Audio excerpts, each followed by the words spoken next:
and very welcome to this session, everybody. Thank you so much for taking the time out of the week, particularly when it's so lovely outside, because I realise that it's very tempting to go outside. So we're really absolutely thrilled to have so many people joining us here this afternoon. So what we're going to do in the session is going to start off by a little bit of talking. I'll introduce my colleagues as they talk, and then the main part of the session will be Filipa. We're very lucky, one of our artists, who will introduce herself and then take us through a creative activity. And then we will have some reflections from a teacher who's working with us, Jake Holt, and there'll be the opportunity, as we said at the beginning, for questions through the chat towards the end of the session. And just sort of one quick reminder, if you don't mind keeping your cameras off, it would just be really helpful so that we stay in the main part of the section. So yeah, if you could turn off your cameras and keep off your audio mics, that would be absolutely fantastic. So the first thing I'm going to do is introduce Ruth Sapsted, who's the Director of Cambridge Curiosity and Imagination, and I'm delighted to be co-hosting this event with Ruth today. Over to you, Ruth. Thanks, Nicola. Thank you. I actually really enjoyed everyone's cameras being on. That was quite exciting to see all those faces appear in the room. Is this now? Okay, so that should be, that was great. So I thought I would start by just setting the scene, who Cambridge Curiosity Imagination is, how we work, and how this idea of artscaping began. We started to meet as a group of artists, educators, researchers and colleagues working in the cultural sector nearly 20 years ago now. It's quite shocking, becoming a charity in 2007. And what brought us together was a shared passion for how what we saw as access to arts and culture as being massively transformative for children's lives, but we saw this continual erosion of the important freedoms for children, not just physical, but also mental freedoms, to think and imagine and ask questions for themselves. We kept circling back to how opportunities for play and joy and fun and friendship were being dried out of their lives. We talked about how if imagination and curiosity are like the muscles we need to be strengthening to help us be creative, then why do we seem so intent on allowing them to atrophy? Why are we not caring for them better? And what felt critical back in 2002 when we started those conversations seems to have got ever more acute. Having thought we would set ourselves up as a centre, we've learnt how the work can happen anywhere if facilitated well. Here, for example, is work happening in the playground of a school in St Neots and the avenue of Wandlebury Country Park. Over the years, we've worked together in all sorts of spaces and with all ages. Of course, schools and libraries and galleries and museums, but also hospitals and even recycling centres, and increasingly the outdoors, focusing on this idea of nature connectedness. We're driven by a vision of an inclusive, accessible and creative society, and have these principles of practice that we thread through everything that we do. Children and young people are at the heart of the process where possible. They are the change makers in this process. Their ideas and questions lead the way of how we seek to develop projects and questions. Artists too at the heart of the work, but a particular sort of artist, one who is skilled at sharing creative practices, at enabling ways of noticing and questioning and reflecting and making that helps everyone discover and express their own ideas. There's detailed attention to ideas of space, time, body, language and materials. Filipa was part of founding CCI back nearly 20 years ago, and I hope you'll encounter some of these ideas that are set out in these themes and threads in the short session she's going to lead us through later. We created the word artscaping back in 2016 when we were invited by the University of Cambridge development team and the Contemporary Arts Society to create an education programme to support the public art being commissioned on for this new area of Cambridge. It's now known as Eddington. This is an area on the northern edge of the city being rapidly transformed into a new park for the city. It looks totally different now and it is still changing. What was significant was that we were able to invite the children and their teachers to explore with us as it changed, and we were lucky to meet Jake right at the outset. Here's Jake. Oh, hang on. There was Jake, and then he disappeared. Here's Jake at the edge of the site, but also a year later, back in school, encountering work created for an exhibition with his class. The words underneath are from Paula Aliff, the co-head teacher we've worked with so closely during this process. I think it's really reflective of the school's openness to exploring other ways of being together. We've been able to stay working with the school since 2016, and have enjoyed many brilliant moments together, always with children and their friends and families at the heart, but also linked to the campaigning and activism work we as a charity are committed to. Here's a couple of examples of these. In 2018, we got involved with this book, which people may remember here in the session, and we ran a campaign to get a copy for all primary schools and early years settings in the county. There's a webinar on our website that includes Jake and his colleagues talking in detail about that project, and I'll put a link to it later on. And here are children from Mayfield Primary School in 2019 talking to parliamentarians in Westminster about what it meant to them to be an artscaper and what's meant for the school. And here finally is the Children's Manifesto, important words we hold in mind as we plan what next together. Co-written with Paula and colleagues, this is a book that is full of what it looks like from the different perspectives of those involved, children, artists, educators. And it's actually available this week at a special price if you wanted to be able to buy it. And I'm going to put links for everything that I've just mentioned here in the chat at the end of the session. So I'm going to hand over to Jake now, and I'm just going to put up a picture from the work that Jake's going to talk about next. So, hi there. I've been asked to talk about the impact of artscaping from a teacher's perspective. I think the first thing I'd like to say is that it has been a wonderful and positive experience. I've been part of several different projects with CCI, and each time has been I've learned new things, and I've learned new ways of thinking as well, which is both sort of personally and from a sort of teaching and learning point of view. I was going to start by talking about the child's point of view when they're part of one of these artscaping or CCI projects. You can see here Filipa is interacting in a fantastic way with the children here and really listening to the children. I think this comes through in all the different projects that I've been part of, is the way that the people who work with CCI really listen on a deep level to the children, and the children know it as well.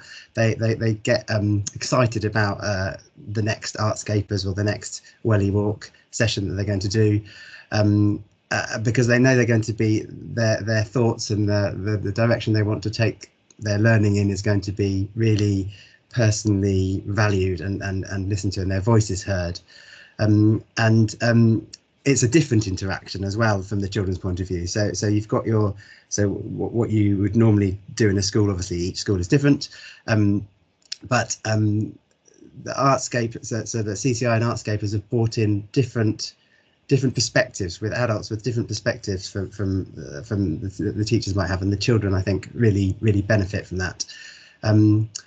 But from a personal point of view, each project has been different, but that there's an idea of slowliness which has run through them. I think in the slide that Ruth just showed, it said being given space and time to sort of slow down and to do things in a new way, and that allows an interaction with the children which is of a quality and a depth that you might not otherwise might not get in your normal school experience, and that it's really difficult to quantify the value of that, but you can see the children really enjoying it, and from a teacher's point of view you get to know them in a way that you wouldn't otherwise. So as I said about the listening, really listening to the children's voice is really important thing that CCI and the Artscapers that bring in a new way,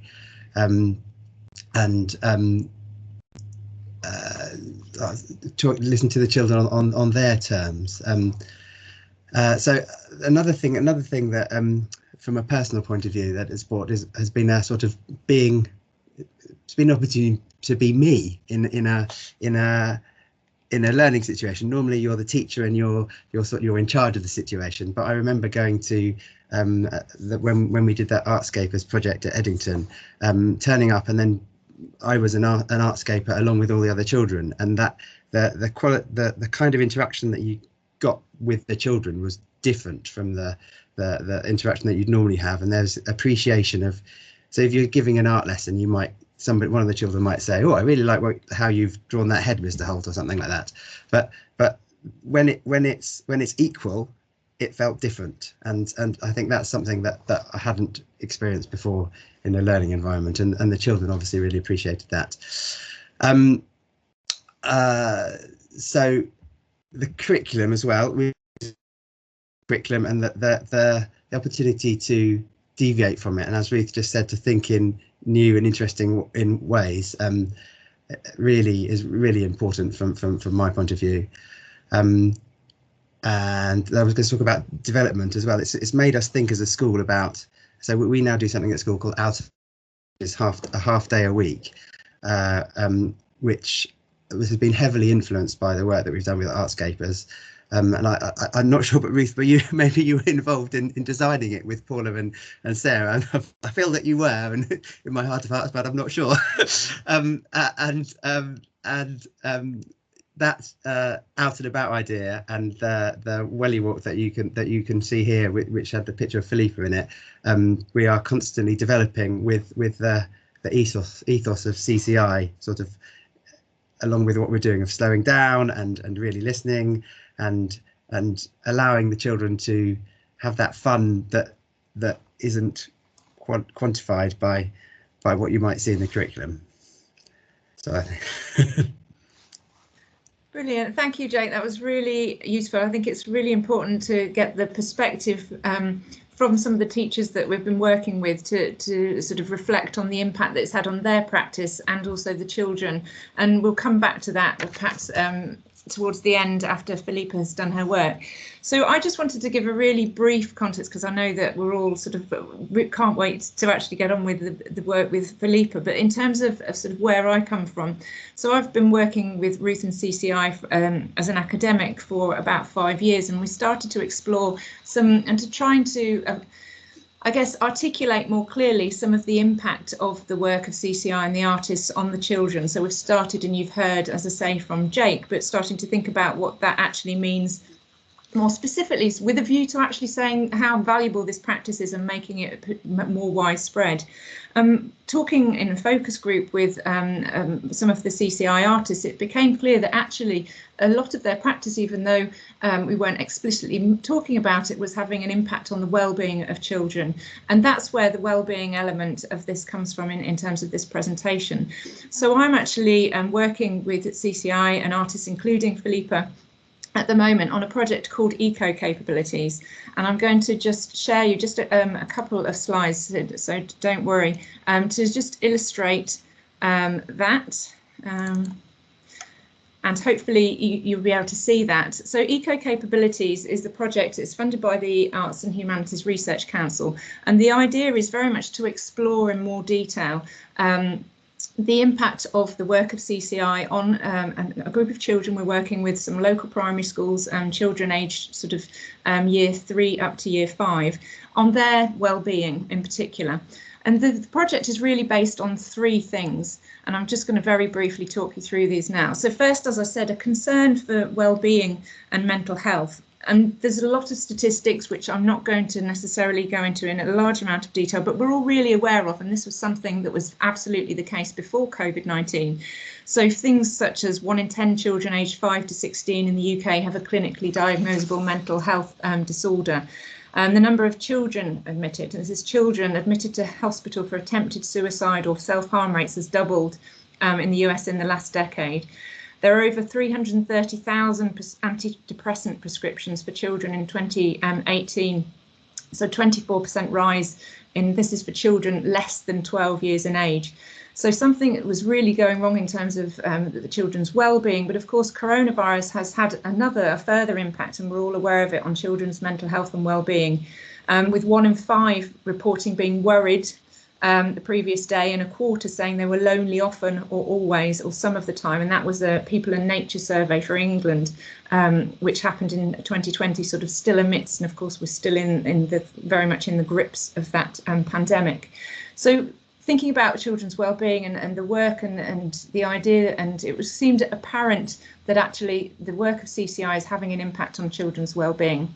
But there are other sort of 2 pillars to the work, and the first is around nature connectivity. So my background is in environmental and sustainability education, and one of the things which we can't do today, but much as you saw from the beautiful pictures, is that the creative practice, the artscaping that happens, is almost entirely outside, but it doesn't have to be, but it often is. And of course, there is a lot of evidence increasing to say that actually well-being is significantly supported by nature connectivity, and lack of nature connectivity in childhood has been seen or proven to be a predictor for adult depression.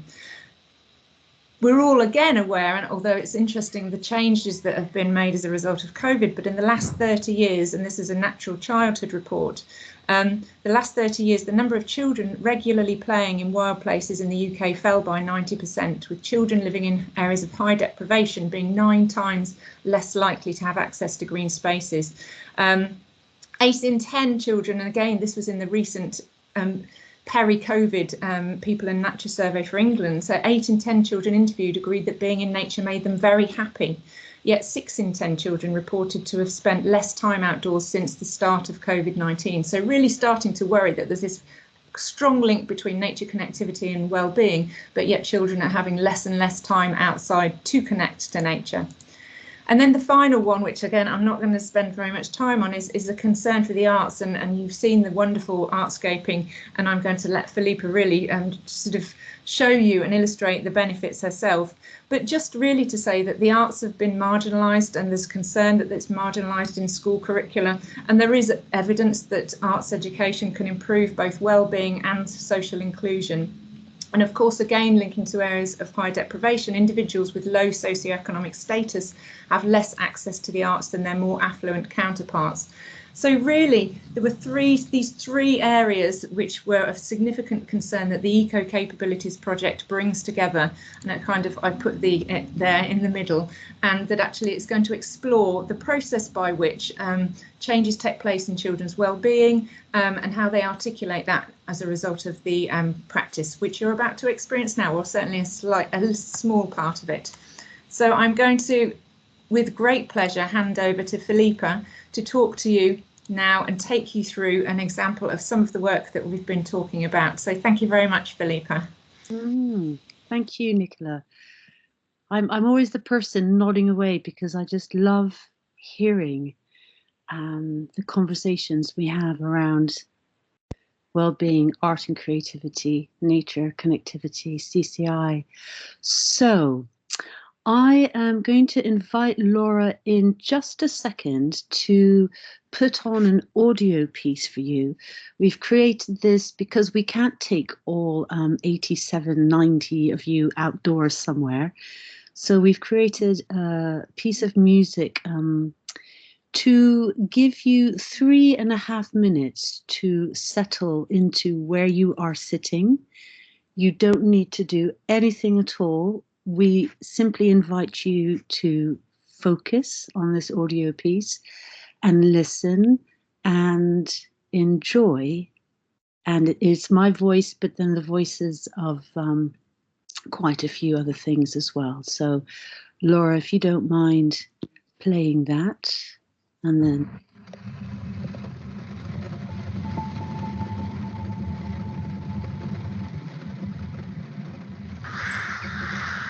hello and welcome. Really nice to be embarking on this adventure with you all. And we're going to take a moment to arrive into our bodies, become comfortable.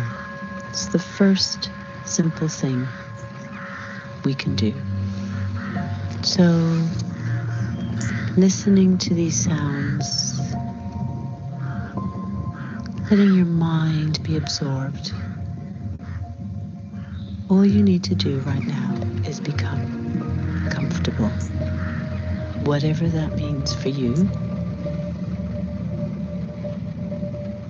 You might just want to become aware of how you're supported. As you sit, you might want to shift your position. Grab a pillow, slump a little bit. Perhaps you want to just let your head become heavy, let your chin rest on your chest. You become aware of your shoulder bones, your feet bones, your head bones. Just that sense of weight, mass. And becoming aware of your breath, the simplest of ways, just checking in. Yep, there it is. Breathing in, breathing out. And see if you can allow yourself to become a bit dreamy with this soundscape.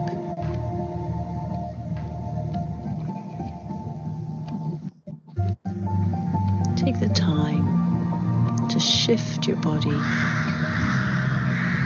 to move any which way gently, slowly, to make yourself more comfortable. That's all we need to do right now. Listen, relax, enjoy, just for another little bit of time.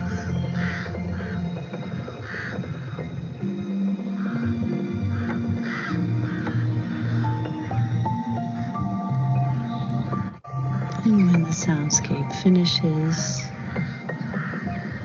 take a moment to see how you feel, and then when you're ready, open your eyes.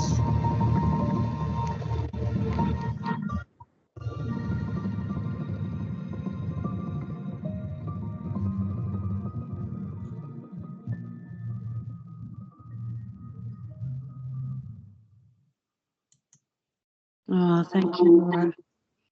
Really nice. Okay, good. So the first thing we're going to do is I'm going to invite you to begin to take a couple minutes to begin to clear the space around you. So that's the invitation. It might be, you might be at a desk, you might want to push some things away from where you were sitting. You might want to stand up and shift the things around you a little bit. Just take a bit of time to think about what that means for you right here, right now, to clear the space.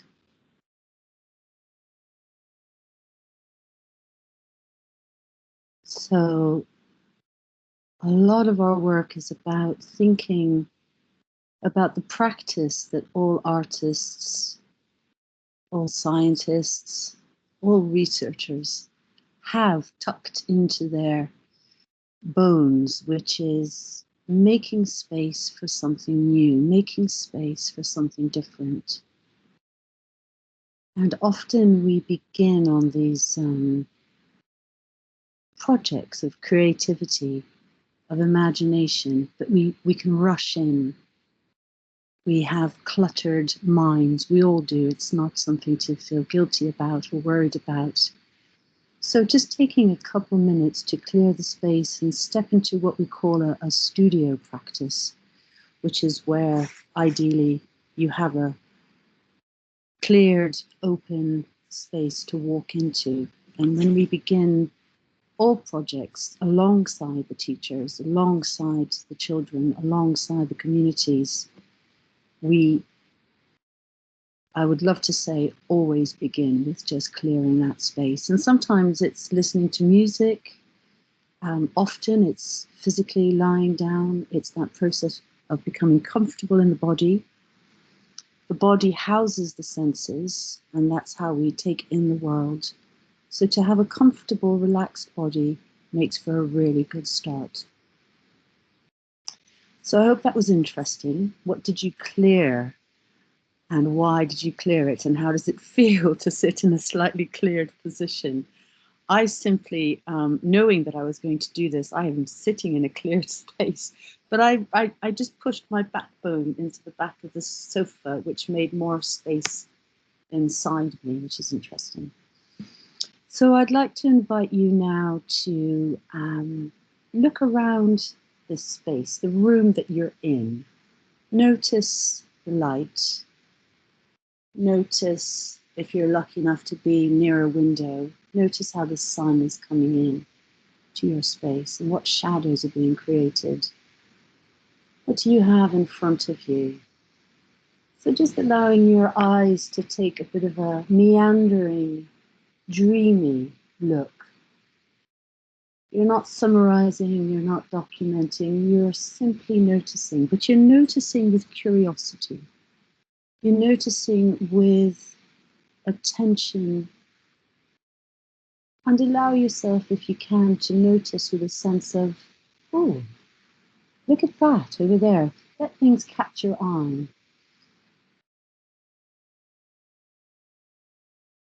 Sometimes we look at something, it might be a favorite painting or a gift or a color, and it gives us pleasure.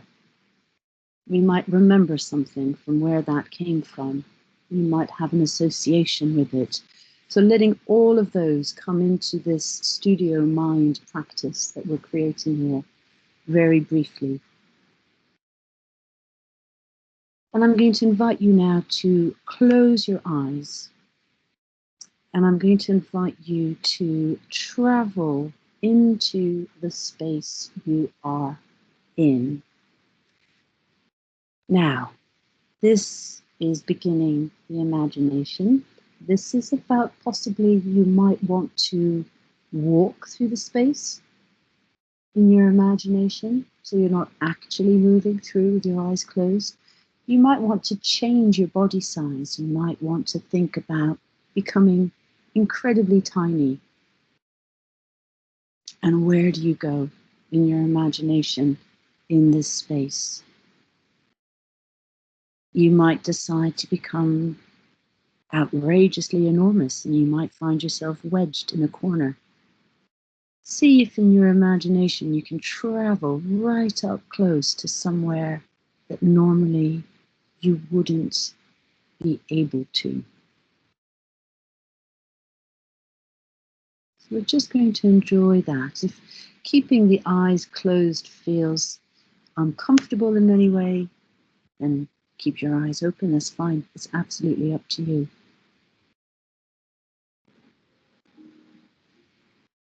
Okay.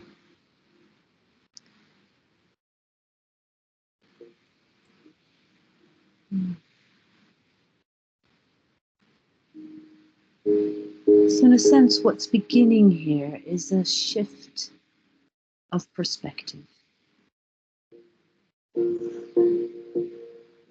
We walk through the days, through our busy lives, taking everything in and building perspectives. One of the most joyous things is to begin to play with that sense of perspective and change it. Take something that you might see as very ordinary and make it extraordinary. When we begin these creative journeys with the children, with everybody, but we are talking about the children today, this is often one of the most exciting things that we do. We are companions in this journey of imagining, shifting perspective. It's a lot of fun. And so if you need to shift your body, that's fine. If you need to change your position, that's fine. You don't have to be still. You can be comfortable. And I'd like to invite you to notice, what can you hear? I am playing a little bit of music, hopefully background, just as a time holder. And just very gently, when you're ready, opening your eyes, and what can you see? Noticing what you can see. What can you hear? What can you see?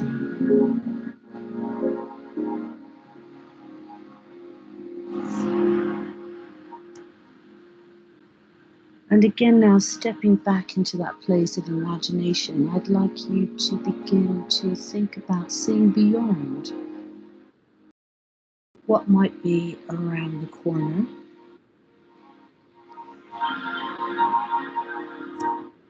Can you you find something in the space that you can imagine a whole new world in, something tiny, a detail.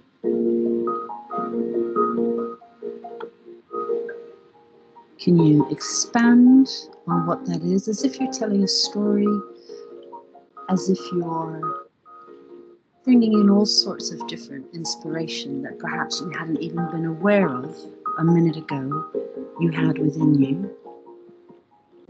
So we're playing.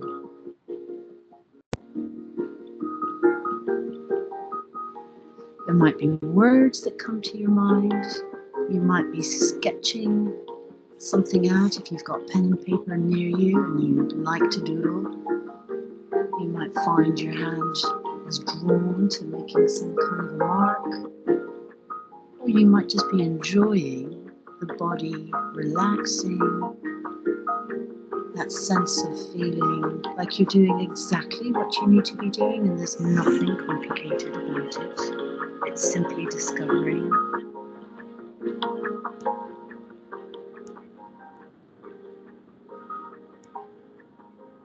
And it's almost as if you're sending your hearing out to the horizon around you. So you might be sending your sense of hearing out beyond the walls, beyond the neighbours, beyond the playing fields, into a very different landscape of your choosing. And at the same time, I'm inviting you to look into something close to you and imagine it as something new. So really playing with that sense of attention, presence.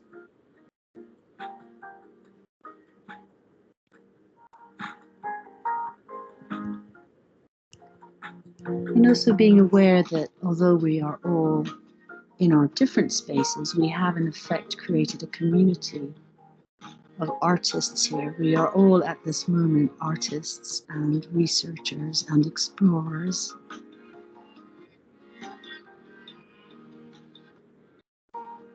And it's a sense of celebrating the simple things we have around us.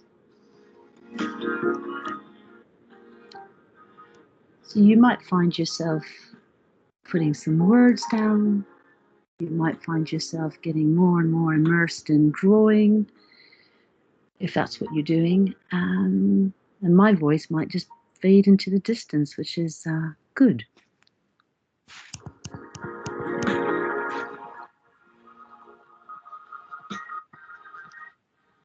So, okay. Well, what we wanted to do here is give you a taster, a sense of how we might begin with children. And in particular, I'm thinking very much of the project that I did with Jake, which was called The Lost Words, where we invited very tiny children, nursery school and reception integrated, to begin to explore a space that they knew. Some of the children knew because it was in the corner of their beautiful gardens at Mayfield School, but some of the children were very new to it. And one of the things that Jake and I established was the space before. And we would sit in a circle and we would take nourishment and drink. And do feel free to mute yourself if you haven't quite yet, because we can hear someone happily and cheerfully typing away, which is kind of cool if you're multitasking. One of the things Jake and I repeated each time, so it became a practice, it became almost a preparation for going into that shifting mentality of becoming explorers and artists and researchers, was we invited the children to listen, didn't we, Jake? And we invited the children to notice what they were hearing and what they could see. And we really took our time with that. There was never a sense of rush, although we both very much had the clock at the back of our minds. And then we invited the children to imagine what was in this nature space. To get into the nature space, wonderfully, you had to go through a gate that only Jake could open, or the other teacher. So it was a very special gate. And what that allowed us to witness was some of the children's wildest imaginations. So of course, the garden space was populated with monsters before we had even got in. It allowed them to recognize that we were taking their imaginations as seriously as the journey, the actual walking into the space, where of course it became, oh, there's a pond and it's a tree and it's a this and it's a that. It was that merging of what is there, the reality that is there, but also the reality that simultaneously exists in the mind, especially if you're little and you haven't had that squished out of you. So I really wanted to echo Jake's words about the alongsideness of the practice, that we were companions. Companions comes from the Latin to break bread, and that's literally what we did. We was biscuits and hot chocolate. And we took the playing seriously for ourselves as well, of course. And of course, what emerged was a space that was rich, and we invited the children to draw, to talk, to share, to reflect. But I wanted to just play with you all with that sense of how do we prepare ourselves for becoming attuned into that creative space. So Jake, I'm not sure if you wanted to add anything into that at this point. Yeah, we still do that, Filipa. Very much so. Yeah, right. It really important. We also talk about that, whether it's real or imaginary. So we sort of have a look at the difference and the meld, the mesh between the two, and it definitely gives the children, it gets them ready to go into the space, as you've said. So it's become that sitting is part of our welly walk practice. So that sitting and getting ready to go into this space really allows them a chance to sort of listen to each other, to engage with what other people are thinking about as well, and allows them to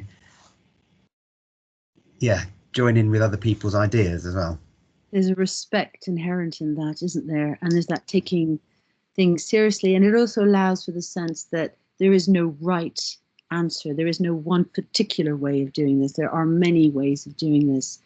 And just to finish my bit before I hand back over to Ruth and Nicola, wonderfully, we all know Alice in Wonderland, and we know that time in the book where it's so exciting, where she drinks and then she eats and she drinks and she goes tiny and she goes enormous.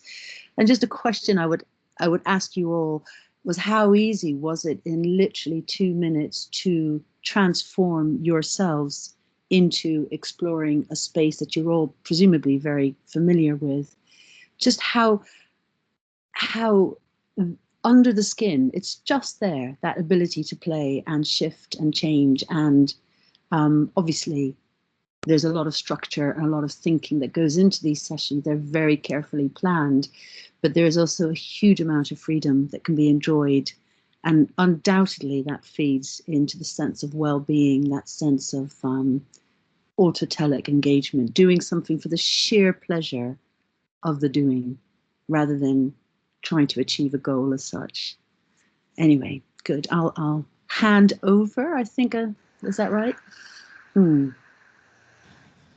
Thank you very much, Filipa, and Jake as well. It's just lovely to hear about your experiences and what's happening in schools. And just to let you know, so the chat is now open, everybody. So if you would like to share any of your experiences, as Ruth invited you to, then please feel free to, or ask questions, and of Ruth, Filipa, or Jake, or myself, of course, we're happy to talk. I'm just looking at Martina, so she teaches mindfulness outdoors with lots of imagination. It sounds so familiar, using words like attention and presence. Is this mindfulness? Is that a question? But I will ask that. So Filipa, do you think it is similar to mindfulness? In truth, and I will get in trouble for this, undoubtedly, no. I think absolutely presence and attention is key to delving into the imagination and to beginning to create. But I think mindfulness is a wonderful practice set up to help manage mental states as such, and of course connect to the body, and of course it has well-being that then can be expressed in many different ways, but as a practice that is quite specific. But of course the word mindful has been around for a very long time. So yes, we are mindful when we are doing this work, but it's not mindfulness as such. Brilliant, thank you, and thank you, Martina, for your question. Rennie, I think, and I hope I'm pronouncing that correctly, is saying she's really interested in hearing about how much easier it is to engage younger minds in this kind of work. So less freedom and imagination potentially squished out of them compared to, say, secondary age children. I wondered, Filipa or Ruth, because I know that you've done projects with a variety of age groups, if you wanted to reflect on that at all. Is it different, easier with different age groups, or, well, I'm not going to answer the question, I shall let you. Ruth, do you want to start that? I'm tempted to say no, but I think things do get, so I think certainly confidence gets erased to be able to express your own, to feel like your voice can be heard. I think that's probably what we probably face with the older age groups, and certainly with adults. You know, it's a continual refrain of I can't, I should, you know, I've always been told I shouldn't sing, I can't, you know. I mean, we've all had those messages, I think, that we've kind of allowed to erode our self-confidence to express ourselves in any which way that we feel comfortable. It's definitely easier with the younger age groups to find the space in the curriculum, I suppose. Schools find it easier to kind of allow this space, which is a shame.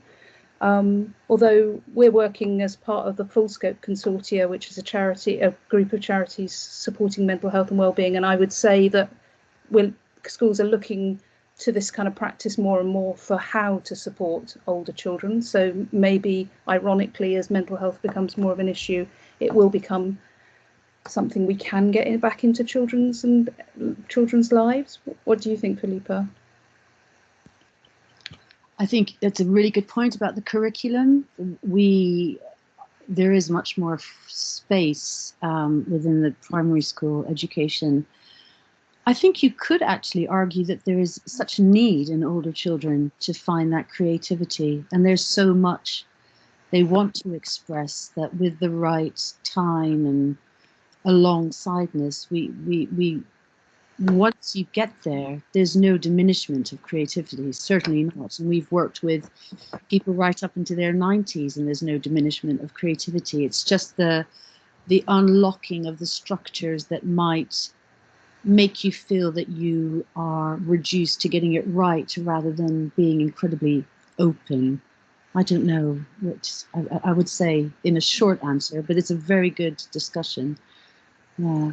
I mean, I think I would just say that now, having worked with Mayfield Primary School for a number of years, you know, and establishing their out and about curriculum, which is non-negotiable. Every class is outside of their classroom for half a day every week all year. That's phenomenal commitment to something. You know, schools will tell us they don't have time in the day, but Mayfield are making time and seeing the benefits over and over. I mean, what would you say, Jake, about what this? You were talking about how it enables you to know the children better, for example. I mean, it seems to me that you gain so much from this in terms of what that then goes into in your more formal curriculum that it pays back.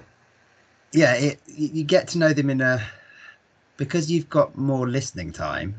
That impacts on what your normal classroom time from an EYFS point of view, and so you take things back into your normal practice that you would not otherwise have come across, or the children would have brought up.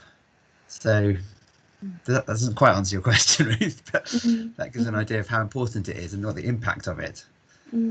I mean, in the last, I've got a bit of a COVID story. I couldn't do my welly walk recently for a COVID-based reason, and when are we doing welly walk? Why aren't we doing welly walk? What's going on? So the children are desperate to do it. It's their sort of right, almost. Well, it is their right. I've just noticed Rio saying, you know, about city schools, and just really wanted to pick on that one up, Nicola, because we really, with CCI, became aware in Cambridge there are many beautiful spaces, and we do always try to take children out into edge spaces. I think you're probably all familiar with that as well, like Bramblefields, different spaces that are just there, that just haven't been heard or looked at. But we have also worked in city spaces, Rio, and you know, even within a doorway, there's a lot that can be found. It's really about creating a hyper awareness to a space that allows it to expand into all sorts of different things. And equally, we have been on welly walks with some groups of children where parents have been invited to walk alongside with us, and they've done that rather obviously erudite but annoying thing of naming everything, giving, you know, trees their Latin names, and noticing how many legs a spider has. And of course that's fascinating, and there's a lot of space. There should be much more time and space given to botany and science of nature, but this is a slightly different thing that we do. It's not separate, but it's interwoven. So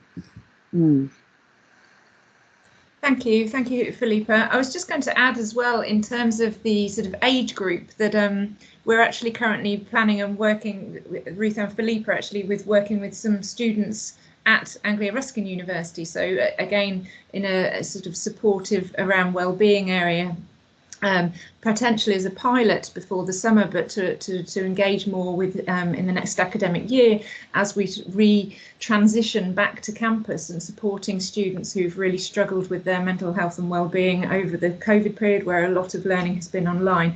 So again, we are sort of, the projects, even though most commonly are in schools with younger children for the reasons that we've sort of already explored, it certainly works, and there is work ongoing with older students and adults, of course.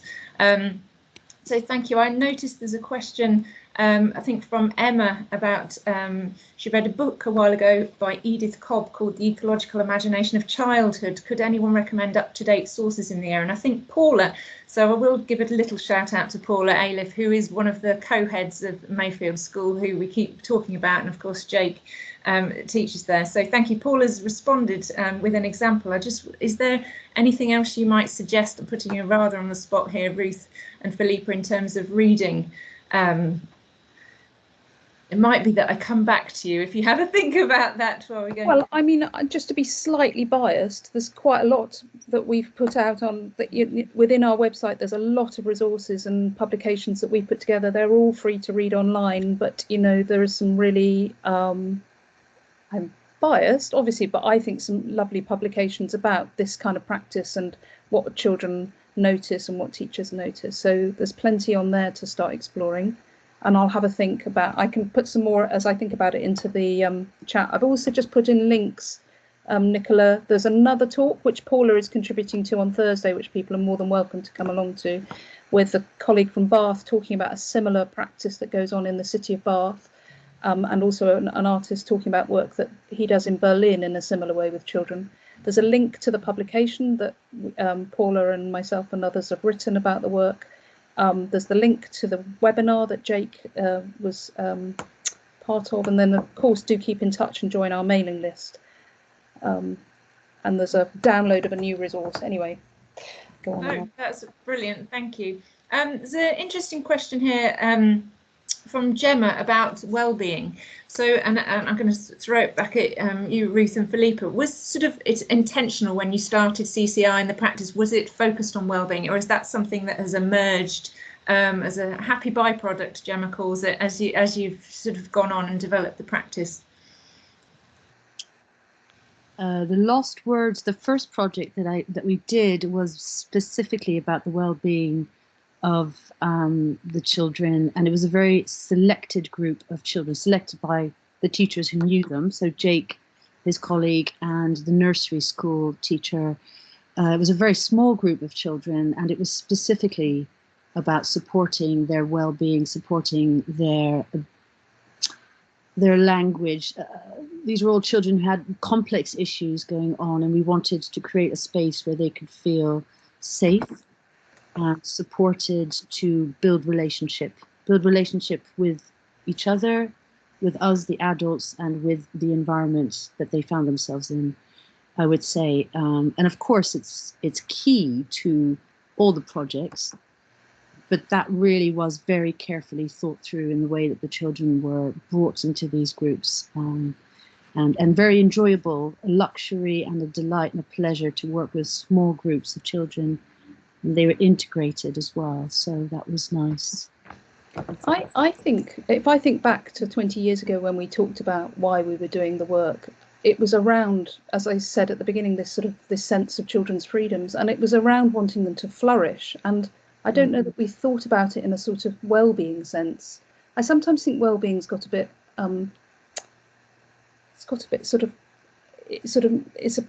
people think that's about always wanting to be happy, and I think we used to talk about the importance of children having a space to struggle in, and children having a time to, keep trying, and those kind of words. And I don't think we talked about it in the sense of well-being. It's become about well-being because we're so concerned about mental health and well-being, but it's much more around that sense of flourishing.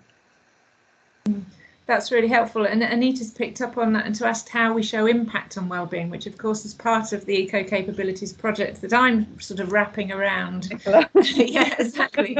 And something which is really tricky, and particularly with quite young children that we're working with. So we're taking a very qualitative approach, as in we are exploring in lots of different ways with the children. So, for example, one of the things that we're doing is asking children to draw, we do call it their happy place. So we're trying to come at well-being in lots of different ways with the children, so rather than just using the word well-being. So as I say, one of the things that they do is draw their happy place, and we start to explore the sorts of things that are important to them in terms of what they're saying they would put in their happy place. What does it look like? Are there lots of trees? Is it in nature? Is it in a house? Some of them drew sort of castles and with CCTV cameras, others drew it in the middle of a forest. So it's sort of a real variety in terms of what is important to them in terms of their own well-being, but also taking them out on walks around their school grounds and getting them to talk about and articulate places that are important to them, to try and get a sense of how they're attached to different spaces in the school, and again linking back to their well-being, but also articulating what they think is important to be well. And Ruth used the word flourishing. It's something, capabilities in the project is based on sort of Amartya Sen's ideas of capabilities, which is very much thinking about flourishing. What is it that we need to flourish and live a good life, if you like.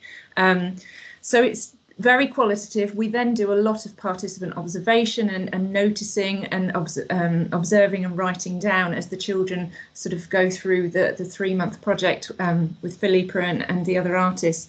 We are using a wellbeing questionnaire which we've adapted to try and make it something that the children can use themselves and answer themselves, so not something that the teachers impose on them or the parents impose on them, because that's really important to us, that it's the children's perspective throughout our project. And it says things like, on a scale, how happy are you with outdoor spaces? How happy are you with what you'll be when you grow up? So those sorts of questions that they then can tick a little scale as to sort of not happy at all to very happy. So again, and it's a recognised scale which we can then use, because we can then compare the data with other people. But I'd have to say that's not the main focus. We really are focusing on rich narratives around the children and what they're articulating across the project as it develops, rather than the numbers. It'll be interesting to see what the numbers show, but it's not our focus. It's difficult, but it's really important, I think, for us to get a sense of that, what's happening to the wellbeing, but also why and how. So we clearly can see, I mean, Jake's sort of narrative, Filipa's, Ruth's, and all of the other artists would say that there are significant impacts, but why, so that we can unpick what the processes are and then capture that in terms of pedagogy and practice, and then support teachers in other schools to actually be able to do the same. But of course it's the time as well as that practice, so that's the idea.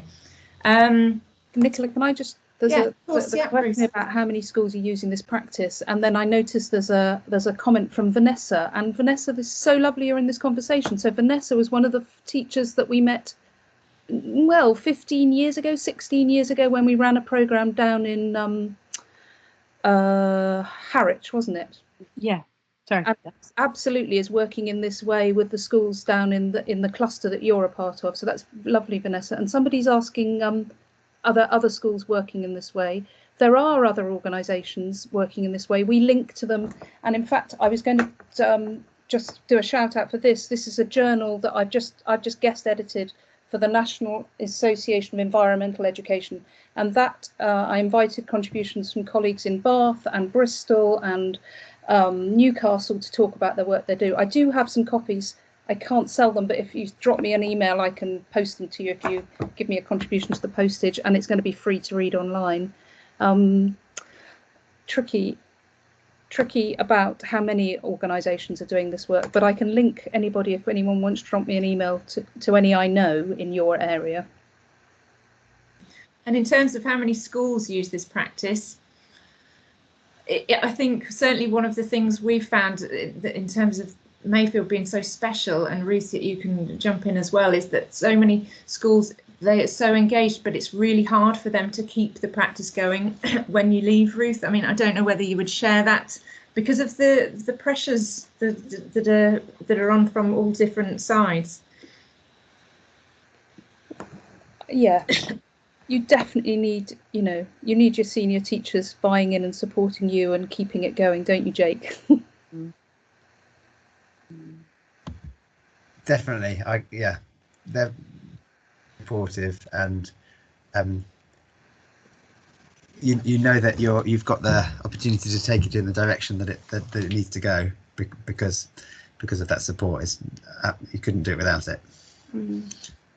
I mean, Mayfield, we had the extraordinary opportunity to go in as artists, and I'm obviously responding to you, but Vanessa particularly, to what you said. We had the opportunity to work with the teachers as they embarked on creative projects that they had devised with their classroom children. Now that's fairly rare for a school to do that, and for the teachers to trust us to come in. And they were by no means assessed. There was no sense of this is good or this is bad. It was simply going, what are you doing? How can we support you? What are you interested in? And it was such a rich time to support in that way. I mean, there was the CAP project, wasn't there, with creativity as practice, which the government rolled out and we were involved with. But this was going into a school where the children knew us, the teacher knew us, we knew them. We were warmly invited. And I know at times it was a bit scary for some of the teachers. I'm not sure what I'm doing, but it's scary going into a studio space. There's many moments of not knowing what the next step might be. And often the children are already telling you what the next step needs to be.